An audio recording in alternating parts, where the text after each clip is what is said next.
রাধে রাধে বন্ধুরা। তো মায়ের জন্য আমি এই জবা ফুল বানিয়েছি। এর আগেরবারও দেখেছিলাম যে আমি জবা ফুল বানিয়েছিলাম, ওটা ফুলকাকি নিয়েছিল। আর এই যে আমি মায়ের জন্য জবা বানিয়েছি, একটা এই জবা মায়ের ঘটে দিয়ে দিয়েছি, আর বাকিগুলো এই যে মায়ের চরণে। টোটাল হচ্ছে এই 5টে জবা। আমাকে আমার মা, আমার অ্যাসিস্ট্যান্ট সবাই বলে যাচ্ছিল যে তুমি লাড্ডু রায়ের জন্য এত সোয়েটার বানাচ্ছ, এত কিছু করছো, তুমি মা তারার জন্য কি বানাচ্ছ? তো ইয়েস, মায়ের জন্য এখনো অবধি তো কোনো রকম শল বা মাফলার এরকম কিছু তো করিনি, কারণ মায়েরটা তো অনেকটাই বড় করতে হবে, অনেকটা টাইমের ব্যাপার। তো আমি ওটা আস্তে ধীরে ভালো মতন করব, অবশ্যই করব।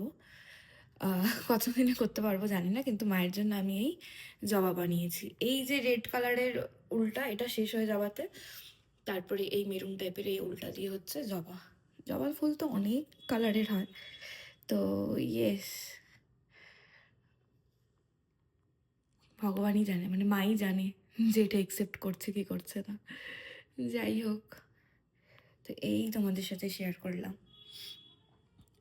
এই টাইমে তো জবা ফুল পাচ্ছি না আর কি, যে মাকে দিব। বাট এখন আর টেনশন নেই, এটা দিয়েই হচ্ছে সাজানো থাকবে। রাধে রাধে।